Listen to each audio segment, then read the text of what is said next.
Hello बच्चों, कैसे हो आप सब। मैं स्वागत करता हूँ आप सभी का आपके अपने taxon tuition classes YouTube channel के अंदर।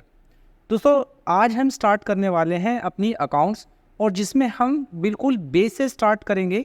तो चलिए स्टार्ट करते हैं अपनी अकाउंटिंग को, जिसका हमारा चैप्टर फर्स्ट रहने वाला है, जिसका नाम है इंट्रोडक्शन टू अकाउंटिंग। सबसे पहले मैं बात करूँगा आपके साथ अकाउंटिंग के थोड़े से हिस्ट्री और इसके डेवलपमेंट की।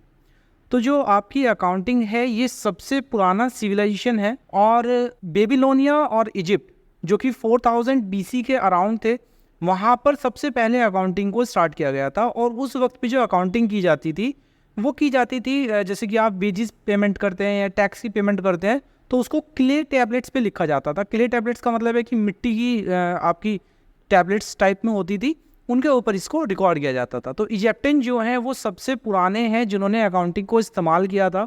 और उस वक्त पे जो सबसे ज़्यादा वैल्यूएबल चीज़ थी वो गोल्ड और आपके जो डायमंड्स वगैरह होते हैं, ठीक है, ये सारी चीज़ें रहा करती थी। और इन्हीं को क्या करते थे जो आपके वज़ीर होते थे। आपको पता होगा कि जो पहले पुराने लोग होते थे वो वज़ीर और किंग के उसमें चलते थे। तो जो वज़ीर होता था, किंग का जो कहते हैं ना कि काम करने वाला होता था, वो इन सारी चीज़ों की देखभाल करता था, वो इन सब चीज़ों को रिकॉर्ड करता था। बेबीलोनिया जो है उसको सिटी ऑफ कॉमर्स कहा गया है और इसके बारे में भी काफ़ी सारी चीज़ें हिस्ट्री के अंदर बताई गई हैं, तो इतना हमें जानने की ज़रूरत भी नहीं है। इसके बाद ग्रीस, रोमन्स, चाइनीज़, इन सभी ने अकाउंटिंग को इस्तेमाल किया है। सबसे इम्पॉर्टेंट हमारे लिए है कि अकाउंटिंग इंडिया में आखिरकार आई कब। तो जो हमारी अकाउंटिंग थी वो इंडिया में आई थी 23rd सेंचुरी में और ये लेके आए थे आपके कौटिल्य, जो कि चंद्रगुप्त मौर्य के जो किंगडम था उसमें एक मंत्री थे जिन्होंने एक बुक लिखी थी अर्थशास्त्र। और इसी अर्थशास्त्री बुक के हिसाब से हमारे देश में अकाउंटिंग को स्टार्ट किया गया। बट अगर हम वही बात करें फादर ऑफ अकाउंटिंग की तो वो होती है आपकी लूका पैसियोली, ठीक है। इन्होंने एक बुक लिखी थी सुमा दे अर्थमेटिका ज्योमेट्री प्रोपोर्शन एट प्रोपोर्शनेटली। इस बुक के अंदर सबसे पहले आपकी जो डबल एंट्री बुक कीपिंग है उसको बताया गया था। पर कभी भी लूका पैसियोली ने ये क्लेम नहीं किया कि वो डबल एंट्री बुक कीपिंग के इन्वेंटर हैं। और यही डबल एंट्री सिस्टम जो कि आज की डेट में हम इस्तेमाल करते हैं, जिसके अंदर हमारे डेबिट और क्रेडिट यूज़ किए जाते हैं, ये एक इटालियन टर्मिनोलॉजी है, ठीक है, जिसको हम आज इस्तेमाल करते हैं। इन्हीं के द्वारा हमारी अकाउंटिंग की जाती है। उम्मीद करता हूँ आपको ये अच्छे से समझ में आ गई होगी हिस्ट्री की अकाउंटिंग किस तरीके से स्टार्ट हुई और कैसे कैसे इसने आज तक अपनी जर्नी को पूरा किया। अगर अभी तक आपने चैनल को सब्सक्राइब नहीं किया है दोस्तों, चैनल को सब्सक्राइब कर लीजिए, क्योंकि यहाँ आपको मिलने वाली है अकाउंट्स की कंप्लीट क्लासेस, वो भी PDF नोट्स के साथ में आपको मिलने वाले हैं आपके जो डाउट्स हैं उनको भी लाइव सेशन के अंदर आपका क्लियर किया जाएगा। तो यहाँ ये चैनल आपको देने वाला है बिल्कुल घर पर एक कोचिंग वाला माहौल। तो जुड़ जाइए हमारे साथ और करिए अपनी पढ़ाई को स्टार्ट एक अच्छे मूड के साथ।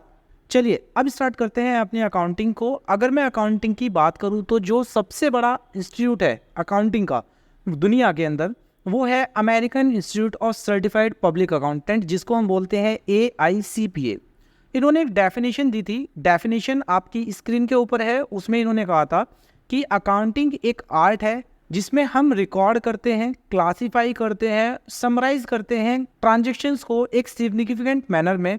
और वो जो ट्रांजेक्शन है ना वो मनी की फॉर्म में होनी चाहिए, या तो वो पूरी की पूरी मनी की फॉर्म में होगी या फिर उसका कुछ पार्ट हमारा मनी की फॉर्म में होगा। तो ट्रांजेक्शन आपकी मनी की फॉर्म में होना सबसे ज़्यादा इंपॉर्टेंट है और वो ट्रांजेक्शन आपकी बिजनेस ट्रांजेक्शन होनी चाहिए, ये भी बहुत इंपॉर्टेंट है। तो अकाउंटिंग क्या है? Accounting is the art of recording, classifying and summarising in a significant manner and in terms of money transaction and events which are in part at least of a financial character and interpreting the results thereof. Last में जो इसका result आएगा वो आपको जो इनके interested users हैं उनको आपको बताना होगा।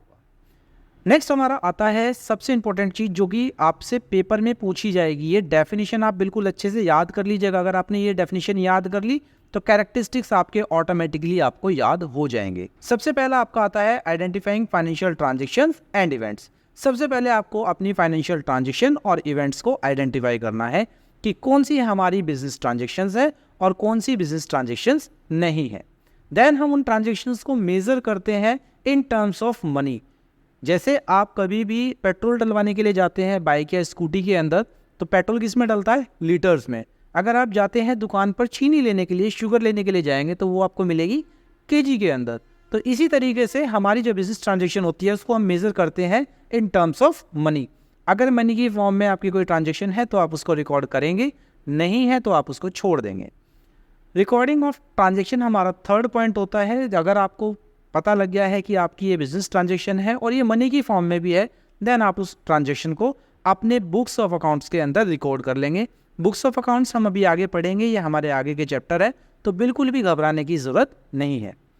इसके बाद हमारा आता है classifying the transaction. Classifying the transaction का क्या है कि आपको अपनी जो ट्रांजेक्शन्स हैं उनको क्लासीफाई करना है। मतलब कि जिस सेपरेट नेचर की ट्रांजेक्शन्स है उनको वहाँ पर आपको डाल देना है। इसको हम बोलते हैं लेजर। जो हमारी रिकॉर्डिंग थी वो होती है जर्नल और क्लासीफाइंग होता है हमारा लेजर। इसके बाद हम समराइज करते हैं। जैसे कि बहुत सारे डेटर्स थे, उसको हमने एक जगह कर लिया, लेजर के अंदर आ गया, एक समरी हमारी डेटर्स की हमारे पास आ गई कि डेटर का जो बैलेंस है वो इतना रहेगा, कि हमें दूसरे लोगों से इतना पैसा लेना है। तो समराइजिंग द ट्रांजेक्शन में क्या होगा कि आपकी जो ट्रांजेक्शन्स है जो आपने करी है, अब आप उनको एक जगह लिखेंगे इन अ सिग्निफिकेंट मैनर, ठीक है, जिससे आपको अपने trading profit and loss account बनाने में बहुत मदद मिलेगी। जब आप इनको समराइज भी कर देंगे और आपने अपनी बैलेंस शीट वगैरह सब कुछ बना लिया, बनाने के बाद आपको क्या करना है? आपको करना है एनालाइज और इंटरप्रिटेट। आपको पहले उस चीज़ को देखना है, जांचना है, और उसमें जो भी खामियां हैं उनको पूरा करके देन आप क्या करेंगे? आप इंटरप्रिटेट करेंगे उन यूज़र्स को जिनको इसकी ज़रूरत है। तो यही आपके 7 पॉइंट्स होते हैं, ठीक है। उम्मीद करता हूँ आपको ये अच्छे से समझ में आ गए होंगे। जो इसके नोट्स हैं चैप्टर के, ये आपको जिस दिन भी क्लास आपकी डला करेगी यूट्यूब के ऊपर, उसी दिन आपको ये नोट्स टेलीग्राम चैनल के ऊपर आपको अवेलेबल हो जाएंगे। अगर अभी तक आपने टेलीग्राम चैनल को भी फॉलो नहीं किया है तो आप वहां से जाके टेलीग्राम चैनल को फॉलो कर लीजिए। वहां पे आपको ये सारे स्टडी मटेरियल्स पीडीएफ के फॉर्म में मिल जाएंगे, प्लस वहां पर आपको एडिशनल चीज़ें भी प्रोवाइड कराई जाएंगी। चलिए नेक्स्ट हमारा आता है objectives and functions of accounting. सबसे पहला ऑब्जेक्टिव क्या होता है? देखिए, अलग अलग करने से बेटर है कि मैंने आपको दोनों एक जगह दे दिए हैं। अगर आपका ऑब्जेक्टिव पूछा जाता है तो भी आप यही पॉइंट लिखिए, आपको फंक्शन पूछे जाते हैं तो भी आप यही पॉइंट लिखिए, आपको अलग अलग लिखने की ज़रूरत नहीं है। सबसे पहला आपका आता है टू मेंटेन अकाउंटिंग रिकॉर्ड्स। आपको क्या करना है? आपको अकाउंट्स के रिकॉर्ड मेंटेन करने हैं।